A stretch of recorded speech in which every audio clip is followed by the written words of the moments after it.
అందరికీ నమస్కారం. ఇప్పుడు మనం వినబోయే సీరియల్ 'మీనా' 8వ భాగం. రచన ఎద్దనపూడి సులోచనారాణి గారు. ఇదేమిటి, ఏమైంది కాలికి? వీధి గుమ్మంలోనే నిలబడి నా రాక కోసం ఎదురు చూస్తున్న అత్తయ్య రాజేశ్వరి ఒకేసారి అడిగారు. ముళ్ళు గుచ్చుకుంది, వచ్చేసిందిలే, తీసేశాను అన్నాను గొప్పగా. బాగానే ఉంది, పంపానన్న మాటే కానీ నాకు భయంగానే ఉంది అంది అత్తయ్య. నేను ముభావంగా లోపలికి వచ్చేశాను. వదినా, అలా ఉన్నావే? నా ముఖంలో మార్పు వెంటనే పసిగట్టి లేచిన రాజేశ్వరి నా వెనకే వస్తూ అంది. ఎలా ఉన్నాను? బాగానే ఉన్నాను కదా అన్నాను. నాకెందుకో ఇక్కడ ఒక్క క్షణం ఉండబుద్ధి కావటం లేదు. అప్పటికప్పుడు అక్కడి నుంచి వెళ్ళిపోవాలనిపిస్తుంది. నా ఒంటి నిండా తేళ్ళు జరులు పాకినట్టుగా ఉంది. నా బట్టలన్నీ సర్దుకుంటూ, రాజు, రేపు ఉదయం నేను వెళ్తాను అన్నాను. నిజం చెప్పు, అసలు ఏమైంది? అన్న ఏమన్నాడు నిన్ను? అంది రాజేశ్వరి. నేను తెచ్చిపెట్టుకున్న ఆశ్చర్యంతో రాజేశ్వరి వైపు తిరిగాను. బాగుంది, నువ్వు అనేదేమిటి? ఏమంటాడు మీ అన్నయ్య? నన్ను ఏమీ అనలేదు. అంటే నేను ఊరుకుంటానా ఏమిటి? ఎంత మామూలుగా చెప్పాలనుకున్నా నా కంఠం ఎలాగో అయింది. రాజేశ్వరి అనుమానంగా చూస్తూ, నువ్వు చెప్పకపోయినా నాకు తెలుస్తూనే ఉంది, ఏదో అయింది. నువ్వు వెళ్ళినప్పట్లా హుషారుగా లేవు. అన్నయ్యని ఇంటికి రాని, నేను అడుగుతాను అంది. మంచిదానివే, నీకు పుణ్యం ఉంటుంది, ఆ పని మాత్రం చేయకు అన్నాను. కృష్ణ ఆ రాత్రి చాలా పొద్దుపోయిన తర్వాత కానీ ఇంటికి రాలేదు. భోజనాల దగ్గర అత్తయ్యకి నా ప్రయాణం సంగతి చెప్పాను. అత్తయ్య కూడా తెల్లబోయింది. అదేమిటమ్మా, ఇంకో వారం 10 రోజులు ఉంటానన్నావుగా, అప్పుడే విసుగొచ్చేసింది ఆ పల్లెటూరు నీకు? అమాయకంగా అడుగుతున్న అత్తయ్య మాటలకు మనస్సు ఆర్ద్రమైంది. లేదమ్మా, వదినకి కోపం వచ్చింది అంది రాజేశ్వరి. కోపమా? ఎందుకు? అంది అత్తయ్య కంగారుగా. నేను రాజేశ్వరిని తంతాను అన్నట్టు వేలుతో బెదిరించాను. అత్తయ్య వైపు తిరిగి, చాచా అదేం లేదు అత్తయ్య, అమ్మని నాన్నని నేను ఇన్నాళ్ళు ఎప్పుడూ నేను ఇలా వదిలి రాలేదు, ఏమిటో బెంగగా ఉంది అంతే అన్నాను. అత్తయ్య నా మాటలు నమ్మింది. భోజనం అయిన తర్వాత కామేశ్వరి, మణి, మధు అంతా నా చుట్టూ చేరారు.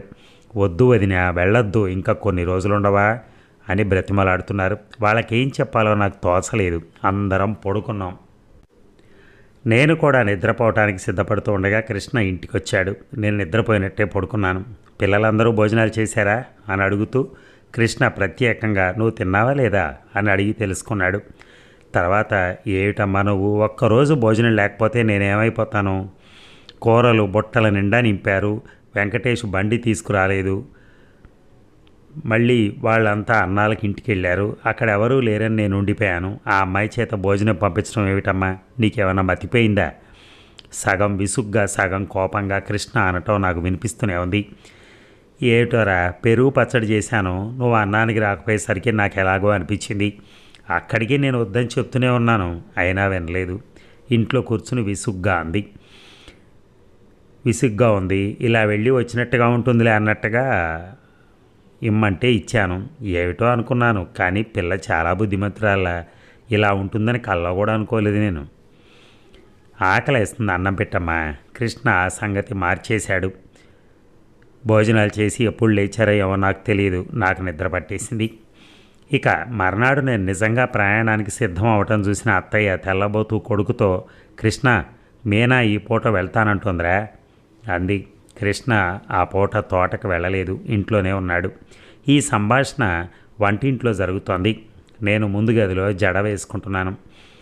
ఇదేమిటి, ఇంకో వారం ఉంటానందిగా, ఇంతలో ఏమొచ్చిందట? ఏం తెలియనట్టుగా అడుగుతున్నాడు కృష్ణ. నువ్వేదో అనుంటావు అంది రాజేశ్వరి. నేను ప్రయాణం మానుకోనని, ఇవాళే వెళ్ళి తీరతానని లేవగానే చెప్పాను. రాజేశ్వరి మొహం చిన్నబుచ్చుకుంది. నాతో ఆ విషయం గురించి ఇంకేమీ తర్కించకుండా అవతలకు వెళ్ళిపోయింది. నేను వెళ్ళిపోతాను అంటానికి వాళ్ళ అన్నయ్య కారణం అయి ఉంటాడనే అనుమానం రాజేశ్వరిలో కలగటం నేను గమనించాను. నేనా అన్నాడు కృష్ణ. నువ్వే, లేకపోతే ఇంకెవరుంటారు? నిన్న అన్నం తెచ్చినప్పుడు తన మనసుకు బాధ కలిగేలా ఏదో అనుంటావు. నేను క్షణంసేపు రాజేశ్వరి నిర్భయత్వానికి విస్తుపోయాను. కృష్ణకు కూడా వెంటనే నోటి నుంచి మాట రాలేదులా ఉంది. కొద్దిసేపు ఆగి తర్వాత, విన్నావమ్మా రాజు మాటలు అంటూ అత్తయ్యతో ఫిర్యాదు చేశాడు. ఏమిటే రాజు, నీ మొహం, కాకపోతే ఏమిటా మాటలు అన్నయ్య ఎందుకంటాడు, వాడికి ఏం పని అంది అత్తయ్య మందలింపుగా. నీకు తెలియదమ్మా, వచ్చినప్పటి నుంచి చూస్తూనే ఉన్నాను. వదినతో అసలు సరిగా మాట్లాడు అన్నయ్య. తను ఎంత బాధపడిందో తెలుసా? తను ఇక్కడికి రావటం మనకిష్టం లేదేమో అని కూడా అనుకుంటోంది. నేను మెల్లగా ముందు గదిలోంచి కృష్ణ గదిలోకి జారుకున్నాను. నా గురించి వాళ్ళ తర్క వితర్కాలు జరుపుకుంటున్నప్పుడు నేను అక్కడ ఉండడం బాగుండదు. ఎంతో మెత్తగా మేకల అమాయకంగా కనిపించే రాజేశ్వరి అందులో అన్నగారితో అలా గట్టిగా మాట్లాడటం చూడగానే నాకు కాస్త ఆశ్చర్యం వేసింది. అమ్మో, పర్వాలేదు, అవసరం వస్తే బాగానే దబాయించగలదు. నేను అలా కాదు. ఒత్తప్పుడల్లా గట్టిగా మాట్లాడి తీరా అవసరం వచ్చేసరికి తెగ సంకోచిస్తాను. ఒకటే గుంజాటన పడతాను. చివరికి ఎదుటివారు ఏమనుకుంటారో నీళ్లు కారిపోతాను. నేను వెళ్ళాలని నిశ్చయించుకోవడానికి కారణం నిన్న కృష్ణ ఆ మాటలు అన్నాడని కానే కాదు. నాలో ఒక బలహీనత ఉంది. అంతలో కోపం తటాల మంటలాగా బగ్గునొస్తుంది, మళ్ళీ అంతలోనే ఆరిపోతుంది. కోపం వచ్చినప్పుడు నేనేం మాట్లాడతానో నాకే తెలియదు. తర్వాత నా అంత పశ్చాత్తాపడే మనిషి కూడా ఇంకెవరు ఉండరేమో. ఇక కృష్ణ మీద నాకు ఇప్పుడు ఏం కోపం లేదు. తెల్లవారుజామున మెలకు వచ్చి మళ్ళీ నిద్ర పట్టని సమయంలో నేనే నిదానంగా బాగా ఆలోచించుకున్నాను. అత్తయ్య పాత విషయాలేమీ గుర్తైనా పెట్టుకోకుండా నన్నింత ఆదరంగా చూస్తోంది. రాజేశ్వరి సొంత చెల్లెలి కంటే మిన్నగా, ఆప్తమిత్రురాల కంటే అధికంగా ఆత్మీయత పంచిస్తోంది. పిల్లలంతా నన్ను ఒక దేవతలా అపురూపంగా చూస్తున్నారు. ఈ విధంగా ఈ ఇంట్లో ఇన్ని రకాలుగా ఆతిథ్యం పొందుతున్న నేను వీళ్ళని ఏ ఒక్కరినైనా ఏ రూపంగానైనా ఇందులో వెయ్యోవంతైనా ఎదురు ఇవ్వగలనా? ఇన్ని రోజులు ఇక్కడున్న నేను ఒక్కసారి ఒక్క పూటైనా రాజేశ్వరిని మా ఇంట్లో ఉండమని కోరగలనా? అసంభవం. ఇవ్వటానికి శక్తికి వాళ్ళకి తీసుకునే అర్హత మాత్రం ఎక్కడి నుంచి వస్తుంది? ఒకవేళ తీసుకున్నా వారి దృష్టిలో అది దానం స్వీకరించడమే. నాకేమిటో చెప్పలేనంత బాధగా ఉంది. నేను నిర్భయంగా, నిక్కచ్చిగా, నిర్మోహమాటంగా అమ్మ ముందు వీళ్ళ ప్రసంగం ఎత్తి వీళ్ళంటే నాకు ఇష్టమని నేను తెగేసి చెప్పగలిగిన నాడు నేను మళ్ళీ ఇంటికి వస్తాను. అత్తయ్యతో ధైర్యంగా ఎలాంటి దాపరికం లేకుండా ఆమెకు నాకు మధ్య గల అభిప్రాయ భేదం గురించి చెప్పగలిగిన రోజున నాకు నచ్చినన్ని రోజులు ఉండగలుగుతాను. అంతేగాని ఇప్పుడు ఉండలేను. నాకేదో దొంగతనం చేసినట్టుగా ఉంది. అర్హత లేనట్టుగా అనిపించసాగింది. జడ అల్లుకుంటూ గదిలో కిటికీ దగ్గర నిలబడి బయటికి చూస్తూ ఇదంతా మరోసారి ఆలోచిస్తున్న నాకు వెనక ఎవరో గదిలో వచ్చినట్టు పాదాల శబ్దం వినిపించడంతో వెనక్కి తిరిగి చూశాను. కృష్ణ గదిలోకి వచ్చాడు. క్షణంసేపు ఇద్దరు చూపులు కలుసుకున్నాయి. ఏమిటి, నా మీద రాజుతో ఫిర్యాదు చేస్తున్నావట అన్నాడు. అతని ముఖం ప్రసన్నంగా ఉంది. స్వరం కూడా ఎంతో మామూలుగా ఉంది. చిరునవ్వుతో ఉన్న అతన్ని చూడగానే నాతో పోట్లాడటానికి రాలేదని మాత్రం స్పష్టంగా తెలుస్తోంది. అంతేకాదు, ఆ మాటలు పలకటంలో ఒక విధమైన చనువు కూడా కనిపించింది నాకు. నేను సమాధానం చెప్పలేదు. ముఖం తిప్పేసుకుని జడ వేసుకోవటం ప్రారంభించాను. కృష్ణ నా నుంచి సమాధానం ఆశించిన వాళ్ళలాగా నా పెట్టె దగ్గరగా వెళ్ళాడు. ఇన్ని సర్దుకోవటం అయిందా, ఇంకేమైనా మిగిలిందా? పెట్టెను పరీక్షిస్తూ అడిగాను. నేను దానికి కూడా సమాధానం చెప్పలేదు. నన్ను కాదన్నట్టు ఊరుకున్నాను. కానీ నా వాలు చూపులు అతని ప్రతి కదలికను జాగ్రత్తగా పరిశీలిస్తూనే ఉన్నాయి. నేను ఈ ఊరు వచ్చినప్పటి నుంచి తాళం చెవులు ఎక్కడైనా పారవేస్తానేమో అనే భయంతో పెట్టి ఉంచుతూ వచ్చాను. పెట్టె దగ్గరగా వెళ్ళిన కృష్ణ ఆ తాళం చెవులు చేతిలోకి తీసుకున్నాడు. నా వైపు తల తిప్పి చూస్తూ పెట్టెకి తాళం వేయటం ఒక్కటే నా తరువాయి అన్నాడు. అవునన్నట్టు తల ఊపాను. కృష్ణ తాళం వేసేశాడు. తాళం చెవులు చేత్తో పట్టుకుని ఏదో ఆలోచిస్తున్నట్టుగా క్షణంసేపు అలాగే నిలబడిపోయాడు. తర్వాత మెల్లగా వెనక్కి తిరిగి నా వైపు చూస్తూ నిలబడ్డాడు. అతని వరస చూస్తే ఇదే సమయమని నన్ను ఈ క్షణంలోనే బండెక్కించేటట్టుగా కనిపించాడు. నేను అతని నోటి నుంచి రాబోయే మాటలకు ఒళ్ళంతా చెవులు చేసుకుని ఎదురు చూస్తూ నిలబడ్డాను. పెట్టెని ఆనుకుని నిలబడిన అతను నేనేమైనా చెప్తానేమో అన్నట్టుగా చూడసాగారు. నాకు అక్కడ అలా మాట పలుకు లేకుండా నిలబడటానికి ఇబ్బందిగా ఉంది. కొద్దిసేపు చూసి గదిలోంచి మెల్లగా బయటికి వెళ్ళిపోబోయాను. మీనా వెనక నుంచే ఉన్నట్టుండి హఠాత్తుగా పిలిచాడు. ఆగిపోయాను నేను. నిన్న నా మాటలు నీకేమైనా బాధ కలిగిస్తే నన్ను క్షమించు అతని మాటల్లో పశ్చాత్తాపం లేదు. తొందరపడ్డానేమో అనే బాధ అసలే లేదు. ఎంతో కష్టపడి కంటతా పట్టిన పాఠం ముక్కున పెట్టుకుని అప్పజెప్పి బరువు తీర్చుకున్నట్టుగా ఎవరో బలవంత పెడితే గత్యంతరం లేక తప్పనిసరిగా చెప్పినట్టుగా ఉంది. కేవలం రాజేశ్వరి తృప్తి కోసం అతని నాలుక చివరి నుంచి ఈ మాటలు వచ్చాయని నాకు తెలుస్తూనే ఉంది.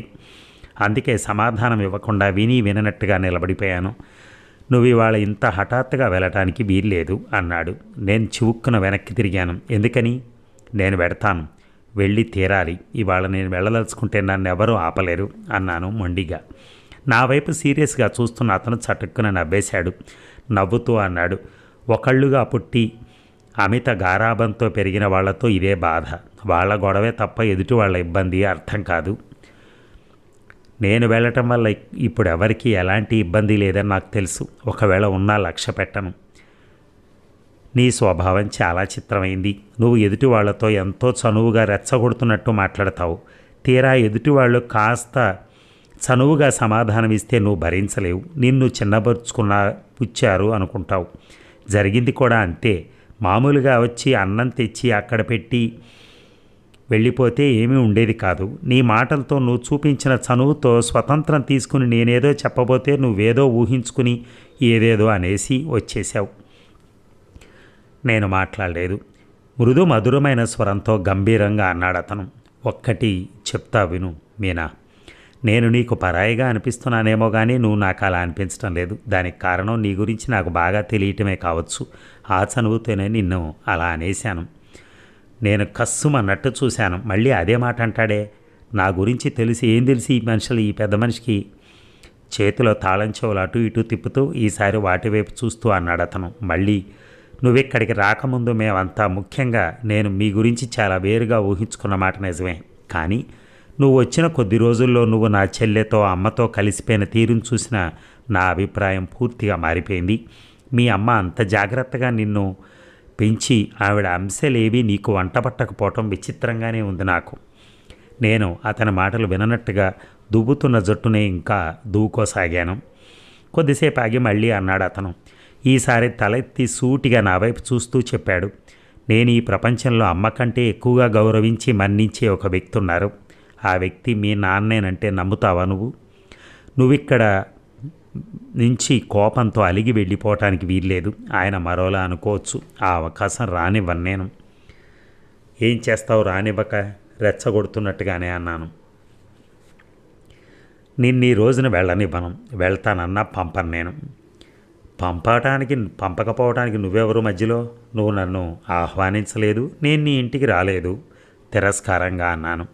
కృష్ణ కళ్ళల్లో గంభీరత మాయమై మళ్ళీ కొంటెతనం కనిపించింది. చిరునవ్వు దాచుకుంటూ అన్నాడు, నువ్వు ఎవరింటికి వచ్చావనేది అప్రస్తుతం. కానీ ఈ ఇంట్లోనే నేనెవరినో ఏమిటో అమ్మని అడుగు. లేకపోతే పిల్లల్ని కానీ వేరాయిని కానీ ఇరుగు పొరుగు ఎవరినైనా అడుగు. నేనెవరో చెప్తారు నీకు. నేను ఒప్పుకుని అంగీకరించబట్టే నువ్వు ఇక్కడికి వచ్చావు. నా అనుమతి లేకుండా వెళ్ళలేవు అంటూ తాళం చెవులు లాల్చి జేబులో వేసుకుని బయటకు వెళ్ళిపోయాడు. నాకు మరో మాట మాట్లాడేందుకు అవకాశమే లేకపోయింది. తన అభిప్రాయం నాకు వినిపించింది. అది అక్షరాల ఆచరించి తీరాలి అన్నట్టు ఆజ్ఞాపించి వెళ్ళిపోయినట్టుగా ఉంది ఆ ధోరణి. నిశ్చేష్టురాలనై నిలబడిపోయిన నాకు బయట అతని స్వరం వినిపించింది. దిగులు పడకే రాజు, మీ వదిన ఇవాళ వెళ్ళటం లేదు. నేను క్షమాపణ కోరుకున్నాను. కోపంతో, అవమానంతో, రోషంతో కొతకొతలాడుతూ నిలబడిపోయాను నేను. ఈరోజు నా ప్రయాణం సాగలేదు చివరికి. నన్నింతవరకు మా అమ్మ తప్ప ఇంకెవరో ఆజ్ఞాపించిన వాళ్ళు లేరు. మా అమ్మైనా సరే ఆజ్ఞాపించినట్టు మాట్లాడితే నాకు చెడ్డ కోపం వస్తుంది. వాళ్ళు కాదన్న పని చేసి తీరాలని వెర్రి పట్టుదల వస్తుంది. కానీ చిత్రం ఏమిటో, గమ్మత్తు ఏమిటంటే నా మనసు రోషంతో మండిపోయిన మాట నిజమే, కానీ కృష్ణ చెప్పిన దానికి వ్యతిరేకంగా చేసి తీరాలని పట్టుదలగా మాత్రం అనిపించలేదు. నా అంతరాంతరాల్లో ఎక్కడో ఈరోజు ఇంత హఠాత్తుగా నేను వెళ్ళిపోతే తనెక్కడ దోషిగా మా నాన్న ముందు నిలబడాలి రావాల్సి వస్తుందేనోని కృష్ణ భయపడటం జాలి వేసింది. అదీ కాకుండా అతనికి మా నాన్న గౌరవనీయుడు, మా నాన్న అభిమానించి గౌరవించిన వ్యక్తిని నేను నొప్పించలేను, బాధ పెట్టలేను. అది నా బలహీనత అని చెప్పుకోవాలి. ఉదయం నా పెట్టే తాళం చెవులు జేబులో వేసుకుని వెళ్ళిపోయిన నేను మధ్యాహ్నం 1 గంట అవుతుండగా ఇంటికి తిరిగి వచ్చాడు. అప్పటికి భోజనం కాలేదు. అత్తయ్య 4-5 సార్లు పిలిచినా ఆకలి లేదని తిరస్కరించడంతో ఊరుకుంది. కృష్ణ వస్తూనే నేను తిన్నానా లేదా అని అడిగాడు. అత్తయ్య లేదని చెప్పడంతో మా ఇద్దరికి కలిపి వడ్డించమని చెప్పి నేనున్న గదిలోకి వచ్చాడు. ఏం సత్యభామ గారు, ఈ మా ఇంట్లో కోపగృహం లేదండి, కాబట్టి తమరు అలుక వహించినా బాగుండదు, రండి భోజనానికి అన్నాడు ఎంతో వినయంగా. నేను చదువుతున్న పుస్తకం చటుక్కన మూసేసి చప్పుడు అయ్యేలా పెట్టేసి తీక్షణంగా చూస్తూ నా పేరు సత్యభామ కాదు, మీనాక్షి. కోపగించి ఆ గృహంలో చేరాలన్న కోరిక నాకు అసలు ఏమీ లేదు. నాకు ఆకలి కాక తినలేదు, కానీ బలవంతంగా ఎవరు తినిపించలేరు అన్నాను మొండిగా. నవ్వుతున్న కృష్ణ మొహం హఠాత్తుగా గంభీరమైంది. అదిగో మళ్ళీ నన్ను రెచ్చగొడుతున్నావు. నువ్వు కాదంటే ఆ పని చేసి తీరాలనిపిస్తుంది నాకు. ఇంట్లో నేను ఏదైనా చేయాలనుకుంటే అడ్డు పెట్టేవాళ్ళు కానీ ఆపడానికి చూసేవాళ్ళు కానీ ఎవరూ లేరు. నువ్వు తినను అంటే నేను బలవంతంగా తినిపించాల్సి వస్తుంది. నీ కోరిక అదే అయితే భోజనానికి వంటింట్లోకి రాకుండా ఇక్కడే కూర్చో, 5 నిమిషాలు టైం ఇస్తున్నాను అని వెళ్ళిపోయాడు.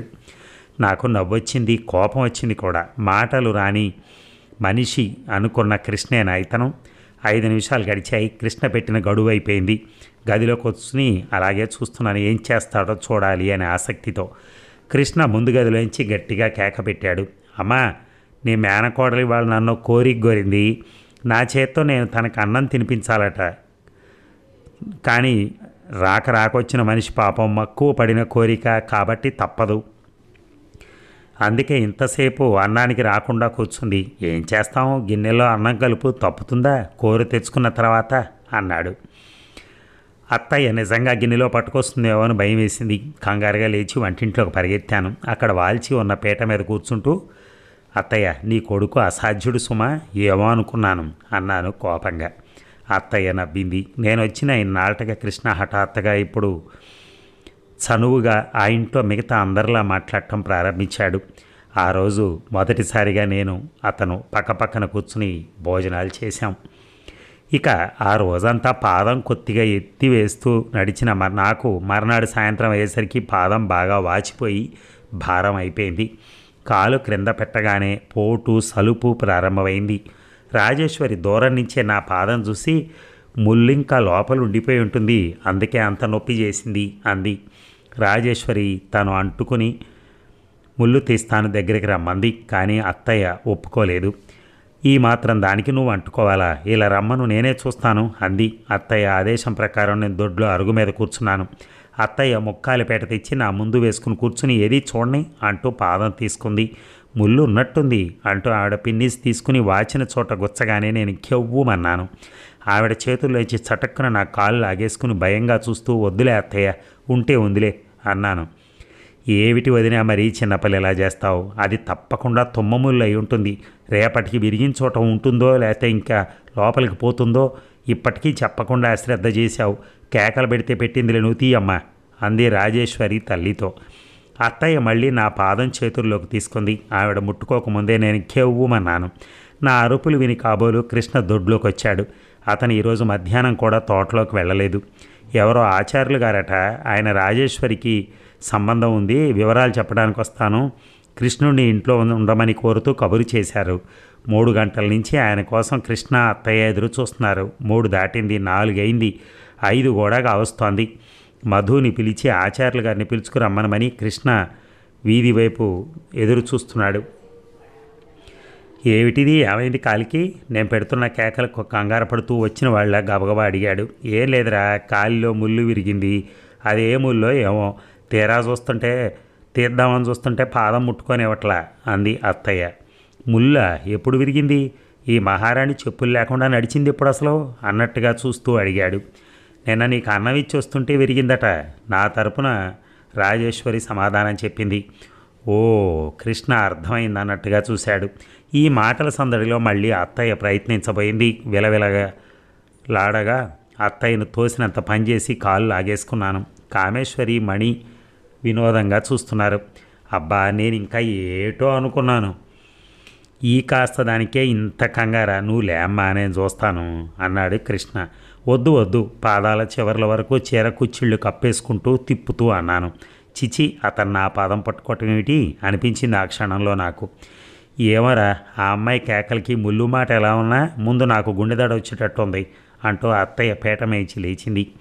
కృష్ణ అత్తవ లేచిన చోట వచ్చి కూర్చున్నాడు. చూపించుకోవదినా, అన్నయ్య తీస్తే అసలు నొప్పే తెలియదు, చురుగ్గా తీస్తాడు, రెప్పపాట్లో లాగేస్తాడు, ఒక్కసారి నాకు తీశాడు అలాగా అని ధైర్యం చెప్తున్నట్టుగా అంది.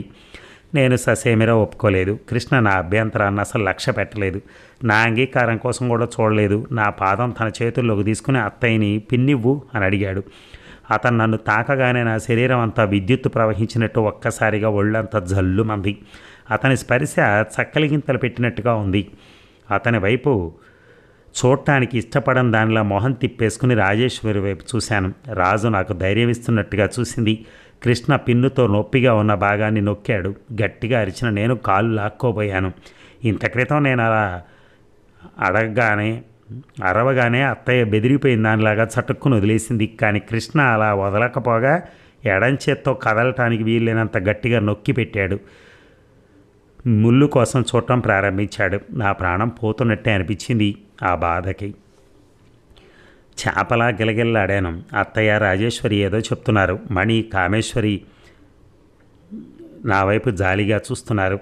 ఈ మాత్రానికే ఇంత చిన్న బాధకే అంటూ కృష్ణ నన్ను వెక్కిరిస్తూ నాకు కోపం తెప్పించాలని, రోషం తెప్పించాలని రెచ్చగొడుతూ తన పనిని తాను చేస్తూనే ఉన్నాడు. ఆ బాధ భరించడం నాకు అసాధ్యమైంది. చేతులతో అతన్ని గట్టిగా తోసేయబోయాను. ఫలించలేదు. నా పాదం బలంగా లాక్కోవాలని చూశాను, రాలేదు.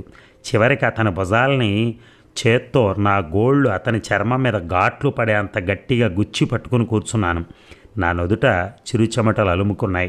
2 నిమిషాల్లో నేను ఊహించిన దానికంటే పొడుగ్గానే ఉన్న రాక్షసి లాంటి ముళ్ళు బయటకు వచ్చింది. ఇదిగో ఎంత పొడుగ్గుందో చూడు. కృష్ణ అందరికీ చూపించాడు. ఏది ఏది అంతా చూశారు. ఇంతలో మధు, అన్నయ్య ఆచార్యులు గారు వచ్చారు అంటూ పరిగెత్తుకొచ్చాడు. ఏంటమ్మా కమలమ్మ ఈ గలాభ అంటూ మధు వెనకే నామాలు పెట్టుకుని నడి ఎత్తిన పిలకముడితో ఏకాక్షిలాగా ఒక కంటితో ఆచార్యులు గారు కూడా దొడ్లోకి వచ్చారు. ఏం లేదులేండి అనేసి కృష్ణ మధుని పిలిచి తన గదిలో అల్మరాలో 2వ అరలో ఉన్న ఒక మందు పేరు చెప్పి పట్టుకు రమ్మనమని, నా పాదం వదలకుండా అలా పట్టుకుని ఆచార్యులు గారితో సంభాషణకు ఉపక్రమించాడు. అత్తయ్య లోపలికి వెళ్ళి గబగబా కుర్చీ తెచ్చి ఆయనకు వేసి ఎంతో మర్యాదగా కూర్చోండి బాబాయ్ గారు అంది. మరి ఈ భాగం ముగిద్దామా? మళ్ళీ రేపు కలుద్దాం. Thank you.